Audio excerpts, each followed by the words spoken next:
She never imagined a quiet dinner would turn into the most humiliating moment of her life. Dressed in a simple floral dress and soft makeup, Emma smiled politely as her husband's business associates stared, whispered, and laughed behind their wine glasses. It wasn't what she said, or didn't say, that made her the target. It was who she was. A simple woman, unpolished in their eyes, not born into money, not dripping in designer brands or name-dropping private schools, just a woman who loved her husband and thought that was enough. But as the laughter got louder and the comments sharper, Emma sat there quietly, her heart sinking with every passing second. She could feel the heat rising in her cheeks, her fingers tightening around her napkin. No one stood up for her, not even her husband. At least, not at first. What no one knew was that her husband, Ethan, a billionaire who rarely showed emotion, in public, was watching everything, and behind his calm eyes was a storm. He had built empires from nothing, made deals that changed entire industries, but watching his wife be belittled by people he once called friends struck a different chord. He saw the way she lowered her eyes, how her smile faded, how she tried to stay strong without making a scene. As the evening dragged on, something shifted. He leaned over to her and whispered 4 words that would change everything. "Pack your bags tonight." She looked up, confused, but said nothing. No one at that dinner knew what was coming next. Not the people who laughed at her, not the ones who judged her worth by her outfit or her past. Because by sunrise, Emma would be waking up in Paris, looking out at the Eiffel Tower, wrapped in the kind of love money could never buy. But what really happened after they left the dinner? And was Paris just the beginning, or something more? Emma sat in the back seat of the sleek black car, her thoughts racing as the city lights blurred past the window. Ethan hadn't said a word since they left the restaurant. He simply held her, hand gently, like he was trying to say sorry without using words. She wanted to ask questions. Why now? Where they were going? But something in his silence made her hold back. There was a heaviness in the air. Not anger exactly, but something deeper. Something that felt like a turning point. Just hours earlier, Emma had stood in front of her modest closet, unsure what to wear. She knew tonight was important for Ethan, some kind of celebration with clients who had known him long before he made his fortune. She didn't want to embarrass him. She chose her favorite dress, the one he always said made her look like springtime, even though it wasn't from a luxury store. She even curled her hair the way he liked. But none of that seemed to matter. Once they arrived, the smiles were forced. The questions were sharp. "What do you do, Emma?" someone had asked, eyebrows raised. "Oh, you stay at home? That's sweet." What they didn't see was everything she had given up to be with him. The small town she left behind. The dreams she put on hold when his took off. They didn't see the nights she stayed up late to keep him company through business calls. Or the way she always tried to make him laugh when the pressure got too much. They only saw what they wanted to see. Someone who didn't belong. As the car pulled up to their private jet, Emma's eyes widened. Paris. He wasn't joking. But why? Now? Why after all this time? And what did this sudden trip really mean? For her? For them? And for everything they had tried to build in silence? The jet hummed quietly beneath them as Emma stared out the window, clouds drifting below like a soft ocean. She still hadn't asked any of the questions circling in her mind. Ethan sat across from her, typing something on his phone, his jaw tight. He hadn't even looked up when the stewardess brought champagne. Whatever this trip was, it wasn't just about spoiling her.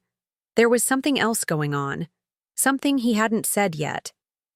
Emma thought about the dinner again, how those people had smiled to her face and mocked her behind it, how one woman had leaned close and said, "Ethan could have married anyone, you know. You must be very lucky." Lucky. That word echoed in her head. It wasn't the first time she'd heard it. Even some of Ethan's family had once called her a nobody. They never saw the side of Ethan that she did. The one who couldn't sleep when his company lost a deal. The one who carried guilt over success no one thought he deserved. He was still that boy who once couldn't afford lunch, but now wore expensive suits to make people forget it. And maybe that's why he didn't defend her at dinner. Maybe part of him still wasn't sure she belonged in this world either. But Emma wasn't angry. She was tired. Tired of smiling through things, of pretending she didn't notice the looks, the comments, of being grateful just to be next to him. Meanwhile, Ethan was fighting his own thoughts. Those dinner guests, old colleagues, powerful, investors, had been testing her, but in their cruelty, they'd tested him too. Had he changed? Had he let their approval matter too much? He'd always said Emma grounded him, but now he was wondering if he'd been drifting too far from her, and only just realized it when it was almost too late. And Paris. It wasn't just a romantic escape. It was a choice. But whose? The plane touched down in Paris just before dawn. The city was still sleeping, wrapped in fog, but the Eiffel Tower stood in the distance like a quiet witness to whatever was about to unfold. Emma stepped out of the jet, the cold air stinging her skin, but she barely noticed. Ethan held her hand as they walked toward the waiting car, but it felt different now, like he was holding on to something fragile, something he didn't want to break. Neither of them had spoken much during the flight. The silence had grown thick with unspoken truths. In the car, Ethan finally broke it. "I booked a suite for us at the Ritz," he said. "You've always wanted to wake up there." Emma nodded slowly, unsure what to say. She had imagined a moment like this. Paris, romance, her husband surprising her, but never under this kind of weight. There was beauty all around them, but her heart was still back at that dinner table, where everything started to unravel. At the hotel, Ethan disappeared into a call while Emma wandered into the grand room, stunned by the view, but unable to feel the joy she thought she would. She stood by the window, watching the streets of Paris come to life. Somewhere below, people were starting their day with fresh croissants and warm coffee. But inside her, everything was still unsettled. Then came the knock. Not on the door, but in her mind, a sudden realization she had been avoiding. This wasn't just a romantic gesture. This was a test, a turning point. Not just for their marriage, but for who she was in this life they had built. Ethan walked back in, eyes tired but focused. "There's something I need to tell you," he said. Her breath caught. She turned slowly, heart pounding. Everything was about to change. But how? Emma froze, her hand resting lightly on the edge of the velvet curtain. She looked at Ethan, who stood in the doorway, eyes locked on hers like he was bracing for impact. He opened his mouth, then hesitated. "The dinner wasn't just a casual meet-up," he finally said. "It was a setup." She blinked, confused. "What do you mean?" He stepped further into the room, his voice low. "Some of the people at that table weren't just investors. One of them was from a firm that's trying to buy out part of my company. They've been pressuring me for months, and last night, they brought you into it. They wanted to rattle me, and it worked." Emma's chest tightened. She wasn't just an outsider to them. She had been used. Her presence, her appearance, even her silence. It was all part of their game. A quiet pawn in a high-stakes power. "Move." "They said things to get under my skin," Ethan continued, eyes darkening. "And I didn't stop them. Not because I agreed, but because I didn't know how deep they'd go. I thought I could handle it. But then I saw your face." Emma turned away, her mind racing. The humiliation she felt wasn't just about pride anymore. It was betrayal. Not just from strangers, but from Ethan, who had let her walk into a room where her worth would be picked apart for leverage. "And there's more," Ethan added, voice strained. "If I don't sign with them by next week, they've threatened to go public with something. Something that could destroy everything I've built." She looked back at him slowly, the city glowing behind her like a world they didn't belong to. "What are they holding over you?" she asked. He hesitated again, and in that pause, the walls between them began to crumble. This wasn't just about Paris or power.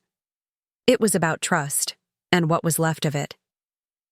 Ethan sat down slowly, running his hands through his hair. "They found something from years ago," he said. "A deal I made when I was just starting out. It wasn't illegal, but it was messy. And if they twist it the right way, it'll make it look like I built my empire on lies." Emma stood still, absorbing every word. The man she loved, this powerful, composed billionaire, was now admitting the one thing he never had before: vulnerability. And suddenly, the trip to Paris, the silence, the tension, it all made sense. He wasn't just trying to protect her pride. He was trying to protect everything. "So what do we do now?" she asked quietly. He looked up at her, his voice steady. "I don't care about the company anymore. Not if it means losing you. I'll walk away from it all, Emma. I brought you here because I wanted you to know, before everything possibly goes up in flames, that you're the only thing that's ever mattered to me."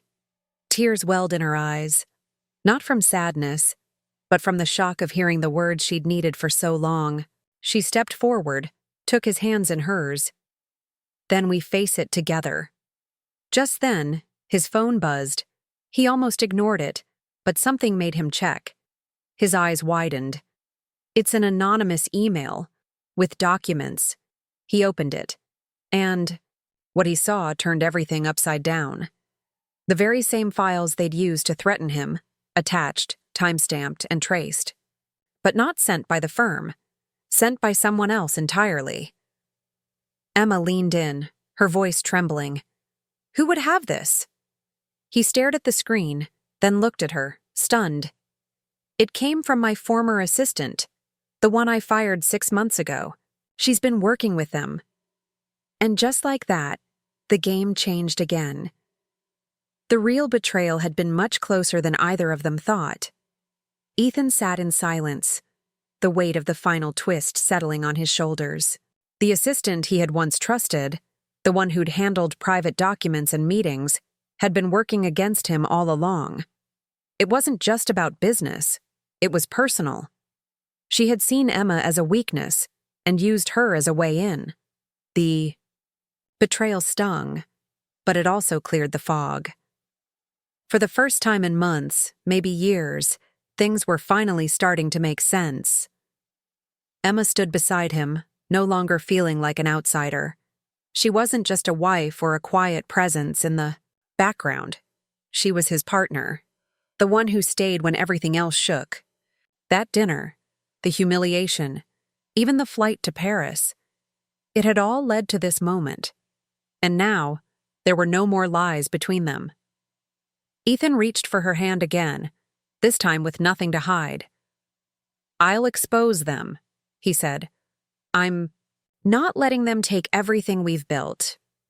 You won't have to do it alone, she replied. Back in New York, Ethan released the email publicly, along with his side of the story.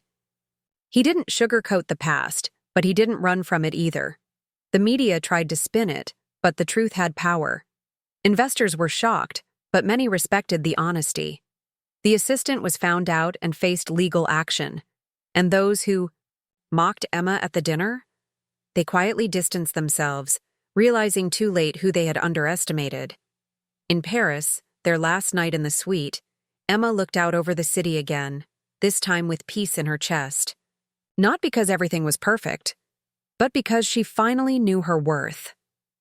She hadn't changed to fit the world. The world had simply taken too long to see her. And Ethan? He never forgot again that real strength doesn't come from status or wealth. but from the woman who stood by him when it all nearly fell apart.